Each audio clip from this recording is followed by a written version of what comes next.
Como una especie de tormenta perfecta para el mundo del empresariado, o por lo menos para alimentar sus temores. Hay mayor conflictividad laboral, hay claramente una estrategia política de la Confederación General del Trabajo ya mostrando directamente su alianza con los sectores del peronismo-kirchnerismo, y además una cantidad de dudas sobre el proceso del desarrollo económico. Quiero saludar a Daniel Estico, es economista y es editor de Economía de Infobae. Daniel, ¿cómo estás? Buenas tardes. ¿Qué tal? Buenas tardes, Pepe. Un gusto siempre estar en tu programa. Lo mismo digo, Daniel, hablar contigo. Vamos a ver, hay un combo que inquieta a los empresarios. Yo diría que inquieta a cualquiera, pero a los empresarios muy particularmente, ¿no?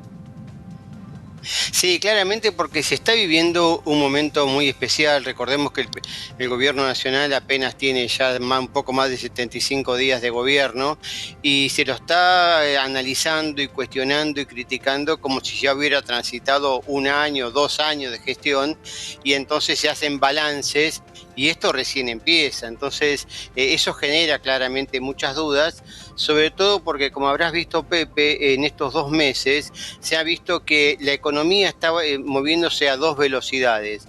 Por un lado, todo lo que es el tema de las finanzas públicas, el balance del Banco Central, la situación monetaria y financiera, que anda muy bien y mucho mejor de lo esperado, pese a que hay todavía índices que inquietan.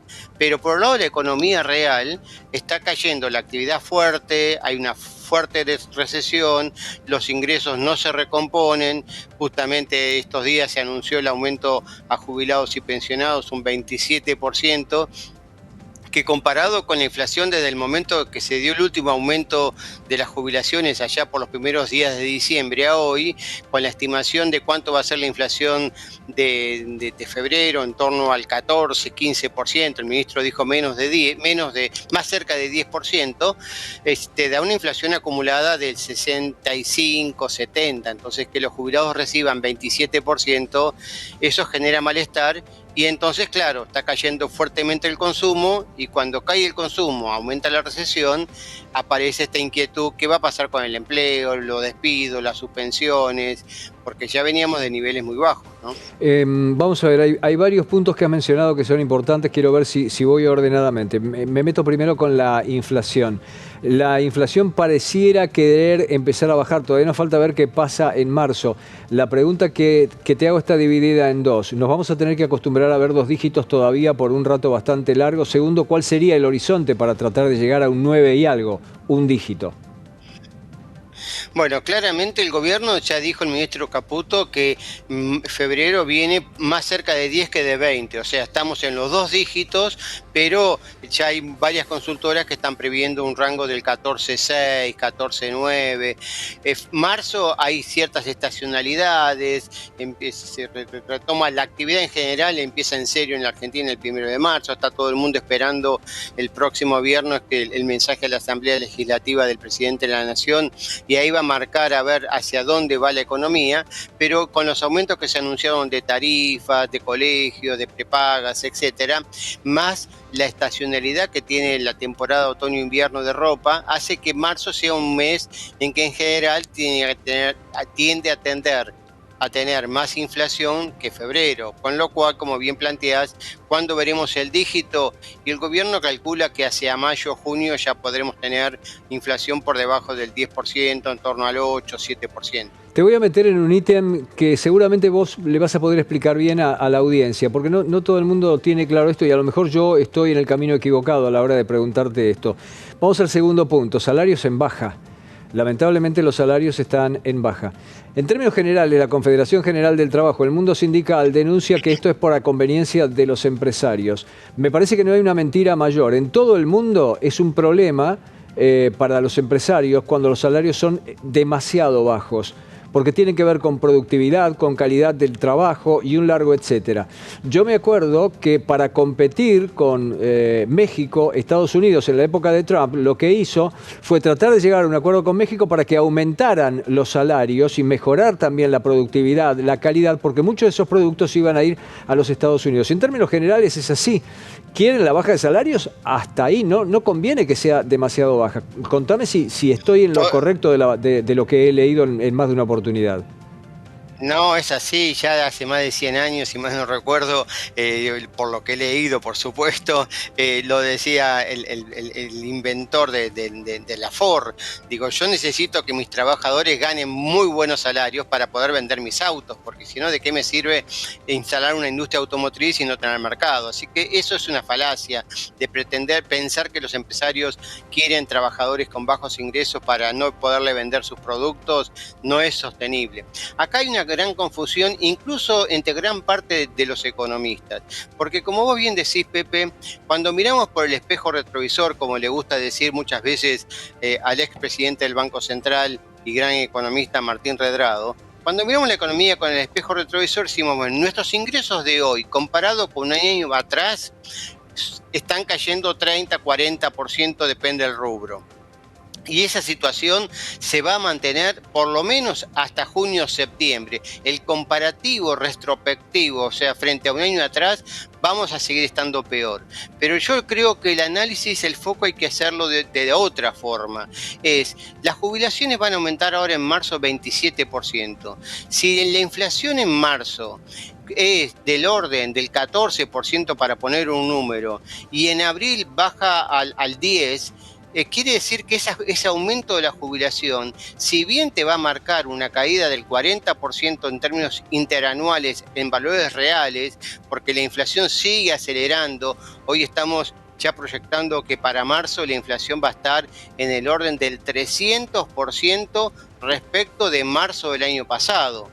Pero si yo comparo cuánto cobraba un jubilado en febrero, este mes de febrero, y cuánto va a cobrar 27% más en marzo va a estar 10 puntos porcentuales mejor que febrero. Entonces, creo que esa es la mirada que tenemos que ir teniendo.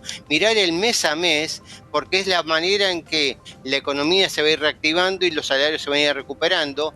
Aun cuando el interanual te dé muy negativo, el intermensual va a empezar a dar positivo. Y eso, junto con el resurgimiento del crédito, los descuentos. Hay muchas automotrices, vos sabés, Pepe, que desde comienzo de febrero ya bajaron los precios más de un 25%.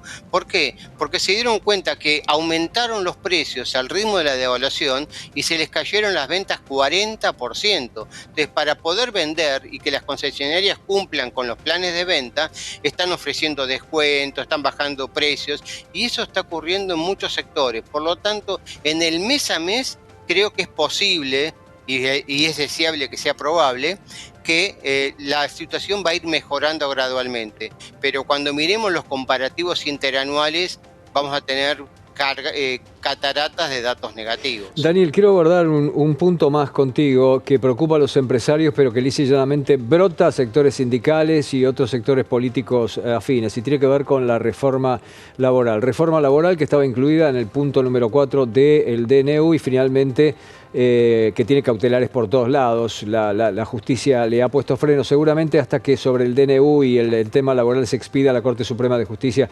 Aquí habrá una parálisis absoluta. Tengo entendido, vos me confirmarás si disponés de esa información, que incluso se ve tan mal el futuro de eso que el gobierno estaría pensando en mandar su propia reforma laboral por separado a la Cámara de Diputados. Pero hay sectores que se brotan, ¿eh? No es que quieren debatir una reforma laboral como a ellos les gusta, no quieren debatir ninguna reforma laboral. Y eso está afectando también al mundo de los empresarios. Contanos.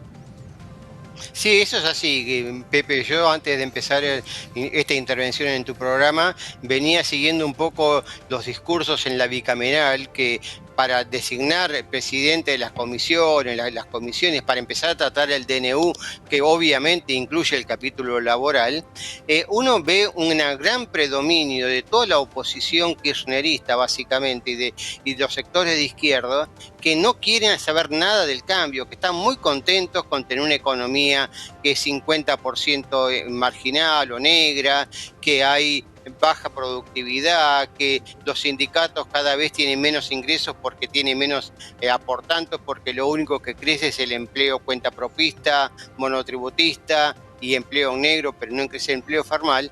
Y hay otros que dicen, no, tenemos que dar un giro para que la reforma laboral sea pro mercado, pro empleo. Así que esa discusión todavía queda una chance de que se pueda debatir en la bicameral y el DNU pueda regir. De lo contrario, como bien decís, Pepe, y esa es la información que tenemos todos, el gobierno va a empezar a segmentar sus proyectos de reforma, que incluye básicamente la laboral, pero también las impositivas, simplificar el sistema tributario, que hay más de 167 impuestos, contribuciones y tasas, de las cuales apenas 10-15% explican el 90% del total. Así que es como vos bien decís, si no pasa el DNU por la bicameral, por el tratamiento legislativo, el gobierno va a intentar impulsar las reformas en forma puntual, una por una. Pero claramente los empresarios, insisto, yo les digo que ojo con equivocarse de pensar los presupuestos en base a lo comparativo interanual, que los datos van a seguir siendo muy negativos. Ayer Fiel nos dijo que la industria venía cayendo al 1% y terminó cayendo más del 6% enero, y seguro febrero va a ser peor.